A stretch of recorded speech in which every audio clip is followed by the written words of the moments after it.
Imagine a young Army dietitian already responsible for fueling elite warfighters. Then signing up for Ranger School, one of the toughest tests of body and mind. He didn't just survive it, he redefined what military performance could be. In this episode, Dr. Nick Barringer, nutritional physiologist, military veteran, and chief academic officer at Lionel University, shared insights from a career bridging elite service, academia, and research on human performance. We explored the powerful link between nutrition and sleep, how these factors influence recovery, cognitive function, and mental health. Nick also reflected on common supplement myths, lessons from Ranger School, and previewed his message for Total Force Plus 2025. This conversation is a must-listen for anyone interested in tactical performance, sleep science, and the nutrition strategies that fuel success at every level. Welcome to the Rest Factor podcast. I'm your host, Anna Marie Schick. On today's podcast, we have Dr. Nick Barringer. How are you? Thank you, Anna Marie, for that rousing introduction. I love it. You know, the only thing is, every time somebody says University of Georgia, I just want to yell, "Go Dogs!" But yeah, I held it okay. In. You can do it. You can do it. Well, it's such an honor to have you with us on the podcast. Just to jump right into it, how did completing Ranger School shape your approach to performance nutrition? Wow, that's a great question right off the bat. I always say graduating Ranger School didn't necessarily give me any, nutritional insights. I knew that if you don't eat, you get hungry. You get cranky, things are more challenging. Mm-hmm. But I understood where the individuals that I worked with were coming from a little better. I had a little better connection with them, and it gave me trust immediately in that community when they saw that Ranger tab, right? Yeah. Because so much of what we do as a dietitian, and sometimes this gets lost, and it was even lost on me when I first started out. I thought I just kind of regurgitate everything I learned to the people I'm working with, and they automatically do it. And really, it's about building that trust, because a lot of times we're telling them things that, one, they haven't been doing their whole life, two, that are not really fun, they might not, enjoy doing initially. So having that trust with them and be able to build that rapport is so essential. That's a lot of what we do as dietitians. And so by going through that kind of shared hardship and knowing that I understood a little bit about what they were going through, opened so many doors for me so they would listen to that advice I was given. That makes sense. And so kind of zooming out, starting kind of from 30,000 feet, how would you tie sleep into that? How does nutrition influence sleep and vice versa? Because if you're able to coach on nutrition, then what an awesome opportunity also to knowing what you know about the importance of sleep. How do you tie the two together when you deliver your messages? Well, and this is what might shock some people. As I learned more about sleep, I mean, I am no Dr. Allison Brager, our mutual colleague. Like, she can go, I'm just a Padawan when it comes to sleep. But what I learned very quickly is how much an individual sleeps drives their nutrition, and how giving somebody who's, sleeping 2-3 hours a night or 3-4 hours a night nutrition information is really almost moot, because they don't have the wherewithal to make those better decisions. And I'll give you an example I ran into at Ranger Regiment. A individual, I think he was a squad leader, brought one of his soldiers who was falling out of runs, just, was a very motivated individual, but just wasn't hacking it physically. And there was concerns that, if you can't hack it physically, you get released from the Ranger Regiment and sent off to Big Army. And so that, he was worried it was a nutrition issue. So as I was talking to this individual, I found out, like, at night, he was drinking Monsters and playing video games. And so before I gave him any nutrition information, I was just like, this is what I want you to do. Stop drinking Monsters at night, and put down the video game. We agreed to these things, and get 6 hours, 7 hours of sleep. Like, let's just start there. And he came back to me and he's like, sir, I'm a new man. I feel better on the runs. I feel better on the, and then after that, we were able to make those kind of nutritional adjustments. But now that's really how I practice. My first question that I ask when I'm dealing with somebody who's coming to me for nutrition is, how much do you sleep? And a lot of times I ask them to get an Oura ring or give me access to their Fitbit or give me access to their Whoop to track that, because if they're only sleeping 4 hours a night, it's really hard to get them to make nutritional changes. When I get them to 6, 7, 8 hours, we're really winning. Then it's a lot easier to make those nutritional changes and they just feel so much better. Yeah. And it's incredible how they go hand in hand. Like when, it's kind of chicken and the egg. When they make better nutritional changes, they sleep better. When they sleep better, they make better nutritional changes and choices. So it's holistic. It's impressive. Right? Absolutely. In your current role at Lionel University, how is sleep science being integrated into nutrition education? Like, how are you able to implement that now that you're there and you can actually influence the program in such a positive way? It's emerging. We don't have a course that incorporates it to my liking yet. We are working on it. We're introducing a lot of concepts in terms of nutrition and some things with some interpreting blood values and some other things. But I do want to get into the sleep aspect of it. It's just we've yet to roll that out. But it's something that I discuss in terms of, like I shared just here. The first thing I do when I work with a client or an athlete is get some sort of sleep tracking system going and track their sleep. And then start tying in, their nutrition to their sleep. What did you eat before bed? What did you take in? What did you drink? I mean, alcohol, that's a big one. And I've been able to show one of my athletes very, very clearly whenever they just had a couple beers, how it affected, it took 4 days after a couple beers for their heart rate to return back to load, back to baseline, and their heart rate variability to go back up to where it was 4 days after drinking a few beers. So when you're able to give people that objective data and they're able to see it, yes, like most people know, having a few beers is probably not the best, but they don't realize that, hey, 4 days later, that can affect you. And so just that educational piece is so eye-opening for so many individuals. And we often hear, if you're in and around the space enough, you hear, the do's and don'ts on caffeine, the do's and don'ts on alcohol, what not to do, when not to eat, how long before bed not to eat. What are the do's? What are the nutritional recommendations? Obviously, one size doesn't fit all, but what are some of the things that people can do and say, I've checked off the alcohol, I've checked off the caffeine after whatever time is my caffeine curfew. What are some of the things to do to improve sleep that you have found? There's some literature in terms of high glycemic index carbohydrates. I know carbohydrates sometimes get a bad rap. People think that you need them, recovery, but having a higher glycemic carbohydrate meal 4 hours before bed has been shown to improve sleep latency, which makes sense when we think of the stories that people go eat a bunch of pasta at lunch and then they're falling asleep. You don't want that during the day, but if you do that at night, that can maybe help you fall asleep.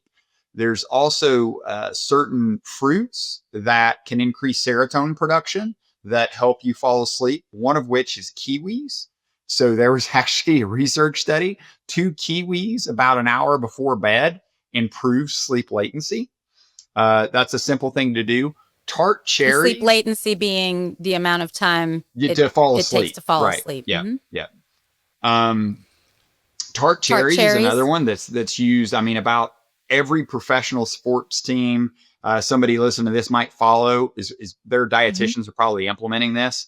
In terms of before bedtime, it can help with sleep as well. But then it also helps with delayed onset muscle soreness. It helps with muscle soreness, which can also help you sleep. Because you think about, you worked out hard in the gym, maybe you played a vigorous game of pickleball, you're a little beat up, and you're trying to go sleep and you're rolling around and you're sore. Well, that's going to affect your ability to fall asleep and stay asleep. Tart cherries can help with that. And you can either go get them and eat them. There's different companies that produce cherry juice as well. And then just a higher quality diet in terms of higher in fruits and vegetables. Diet quality affects sleep as well. If you're eating a lot of, ultra processed foods, fast foods, individuals have been shown that do that, they don't have as much sleep. And then the last piece of it is the gut microbiome and how that affects. So the bacteria in your gut. So for instance, people who take antibiotics, now you should always take antibiotics. I'm not saying don't take antibiotics, but have been shown When it indicated. affects your sleep, right? It lowers B6 levels. It lowers serotonin production. So if you are taking antibiotics, then that is a person I'm definitely having on probiotic. So get a probiotic of some sort, whether you're taking in more kombucha, whether you're eating more yogurt, other fermented foods, or even a probiotic supplement. There was a study with, there were Japanese med students who were under a lot of stress, and they had sleep issues, diarrhea, all these sort of things affected them.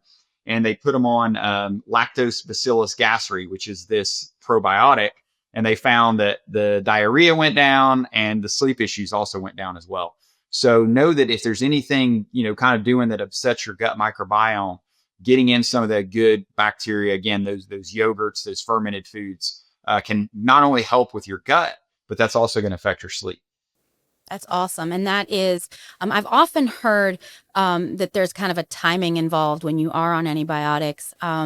If you're taking the antibiotic and you've just consumed probiotics, then you're killing the good bacteria that's in the probiotics. So it's a little bit of go ahead and take the medicine and then chase it. I don't know how much longer afterwards with the good medicine, with the good bacteria. Is that the case? You can separate it, by a few hours for that. But really what I'm doing with my clients is I just say chronically consume it like throughout the day. So it's not just like I'm getting one serving in. I'm getting multiple servings in throughout the day. So if there's any interference where I take my pills with the yogurt or what have you, and it happens to kill some of that bacteria that is probably occurring, I'm just getting in so much throughout the day that I'm getting in more good stuff than those antibiotics are killing off. Awesome.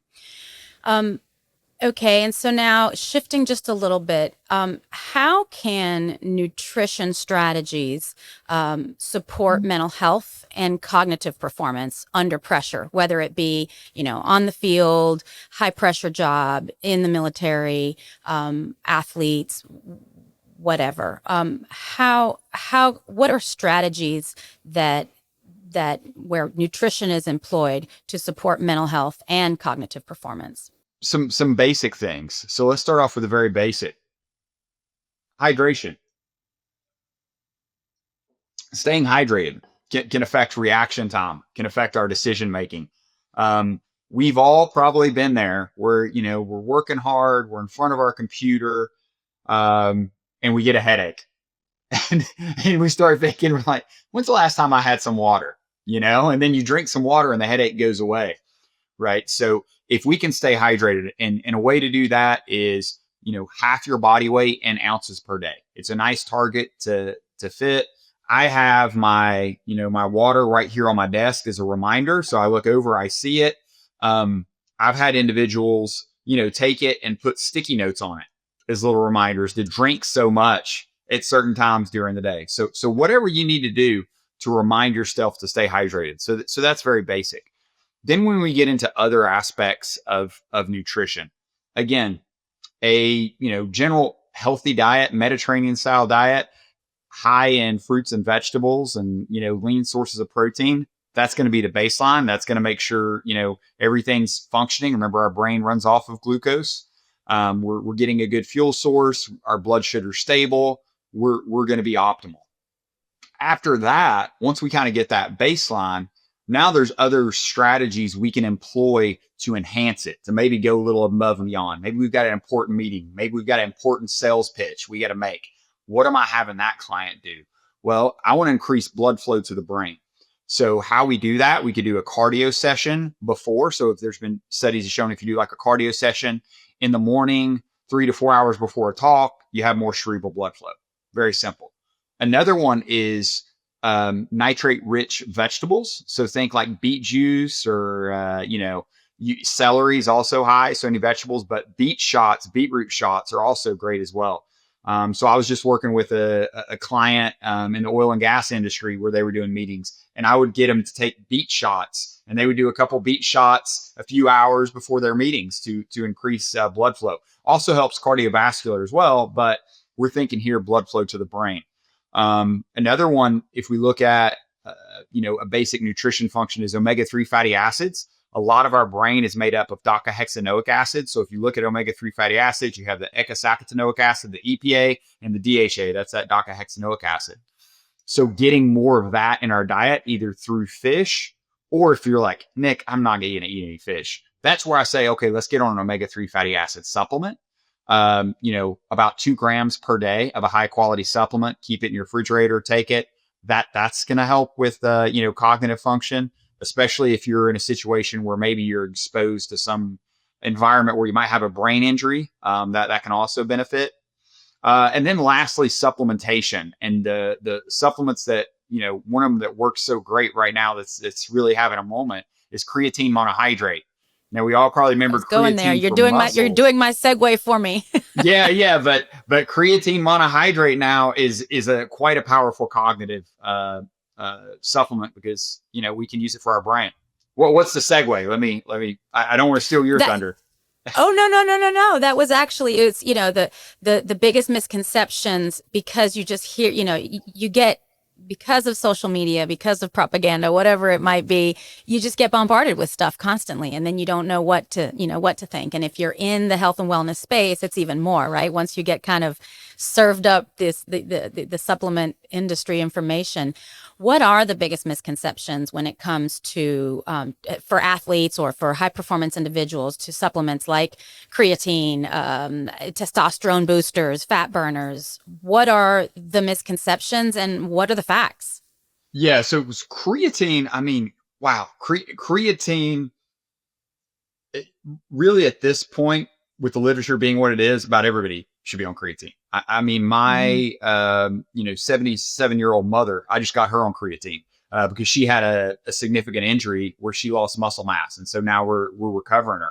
So I've got her on protein, but I've got her on creatine because of the muscle, the strength, right, effect. And creatine monohydrate is what you want to be on. The misconception would be like these companies that are trying to sell you crealkaline or creatine alpha ester saying they're better or superior. Creatine monohydrate is what is the best, right? And then I would go a step further and say, I want Creapure, because that's what most of the research has shown, which is the German-based creatine versus, the Chinese-based creatine counterparts, which sometimes have been shown to be contaminated.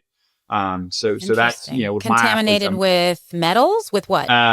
Different substances, and the creatine levels are, sometimes questionable. As well, especially with creatine gummies. I don't have any of my athletes or people taking creatine gummies. Just because again, gummy anything really. I mean, well, I have little kids, so I'll still like to get vitamins. I might, but yeah, for creatine, if you want significant doses of creatine, I wouldn't recommend the gummies, because if you go on Consumer Reports, you look at when those gummies are tested, a lot of times they don't have any creatine in it. And why is that? Is creatine does not last very long in aqueous solution, or like if you put it in water, it's going to dissociate and turn to creatinine. So you think about any environment like a gummy with moisture in it, creatine's not going to last long in there. So I want my creatine monohydrate pure powder, and that's what I'm using. If I put it in a liquid, I'm stirring it up, I'm drinking it then. I'm not letting it sit for any extended period of time. And I'll admit it, I just mostly dry scoop it. I just like put it in my mouth, drink some water, and that's how I'll take my creatine. That's what my son does. Yeah, That's what my son does. I'm like, oh God, I can't. so if you can't, you can still put it in some water and mix it up. Just consume it there. It wouldn't be like I'd want to mix it up and leave it in my refrigerator for days. Because you probably wouldn't be quality. And is the 5 grams, is that kind of across the board? Is it more if you're expending more energy? How is the dosage? For the dosage, 3 to 5 grams will cover most people. I like to go by the International Society of Sports Nutrition. They go was it 0.03 milligrams per kilogram of body weight. Oh, And that's for muscle. Now for cognitive function, the dose is much higher.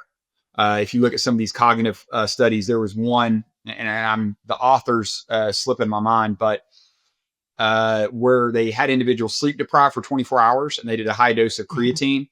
And so for me, I mean, it would be like me taking like 30 grams at once. So, about 3 to 4 times what you normally would take.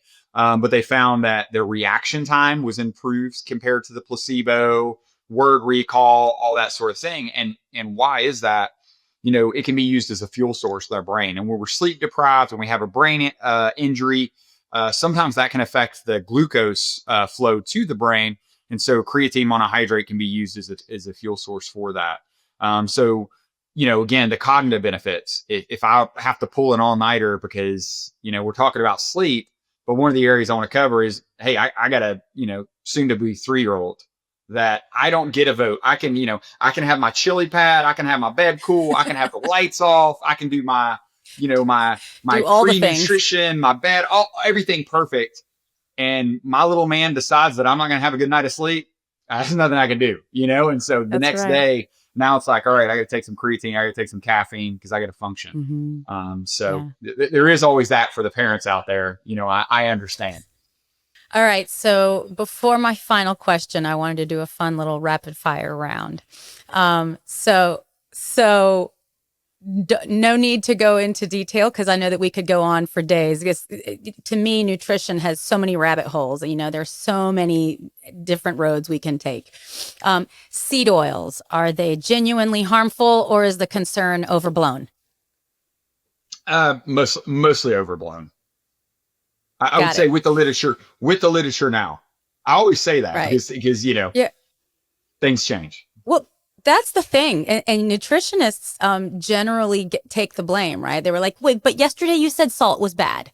Now we're saying put salt in your, so nutritionists generally take the blame for advancements in nutritional knowledge and research. I guess that's one of the problems with you being on the front lines, but you're used to that. It's tough. There was just a paper, I don't know if you're familiar with Stu Phillips that does a lot in the protein world. And there was a paper in, 2014 in Cell Metabolism, which is a great journal that associated protein intake with cancer, like higher protein intake with cancer. They published off this analysis, and at the time, him and a few other protein researchers said, "Hey, we don't really think this."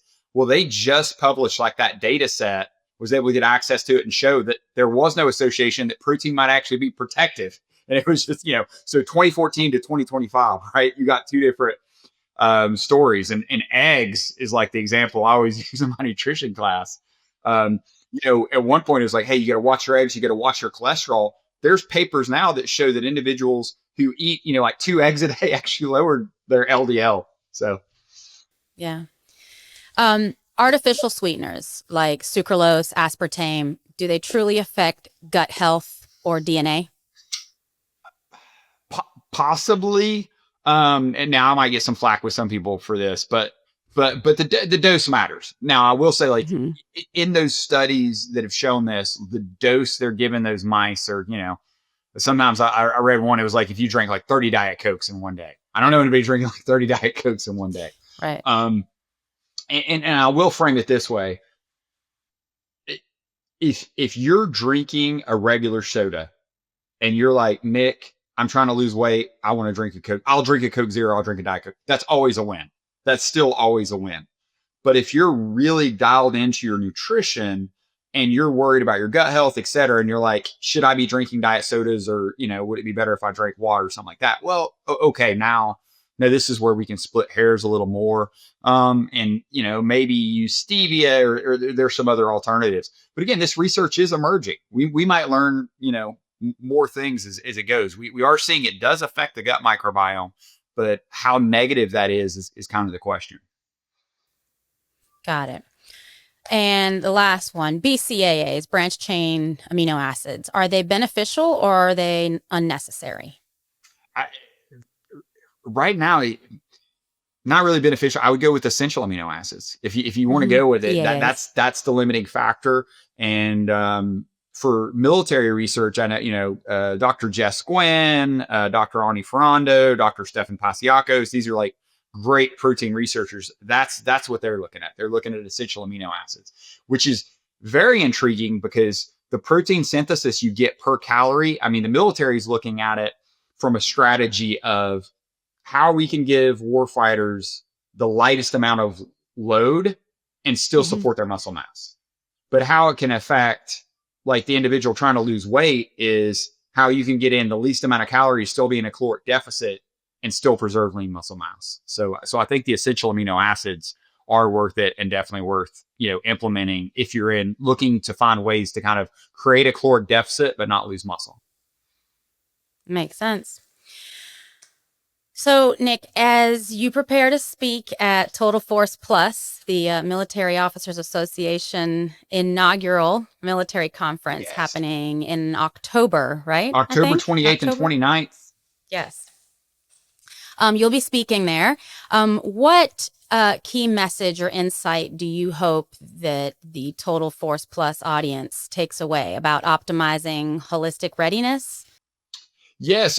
So I'm going to, I get to be in your seat. I get to ask the questions, which is so much fun. I'm excited, and we've got Dr. Luisa Nicola on there, great neuroscientist. So, we're going to talk about sleep.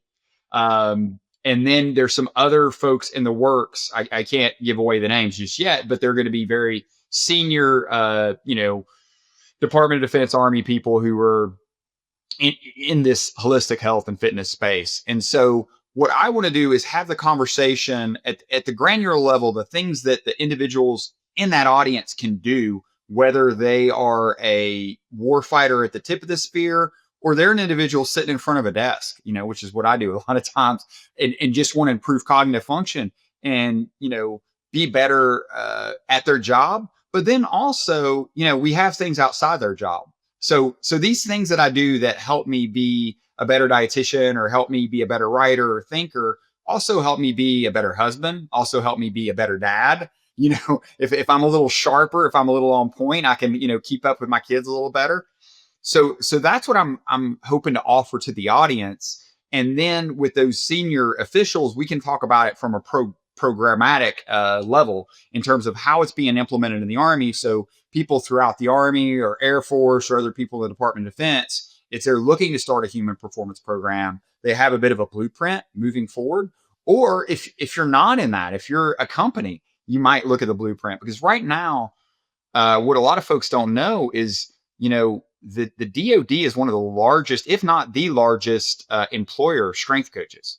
Like it's, holistic health and fitness is the largest human performance program in the world. Right.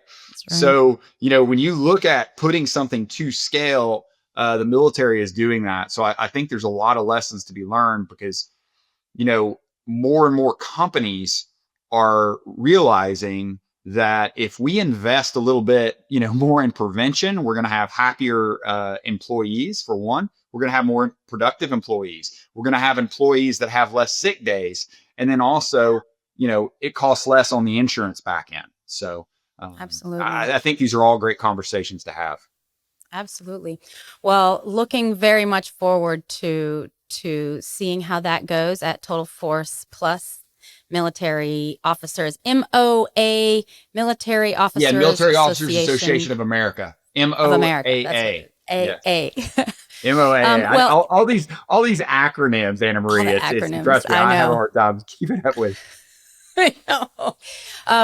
Well, Nick, thank you so much for joining us today. For those of you wanting to know more about what Nick does or see more of his awesome research, you can find him at drnickbarringer.com and on Instagram at nickbarringer.phd.rdn. Thank you so much. I look forward to seeing you soon, most likely in October. Yes, for sure. Yeah, we'll see you there. So have an awesome conference, and we look forward to seeing you. And thanks again, Nick, for Thank you, joining Anne-Marie. us My today. pleasure.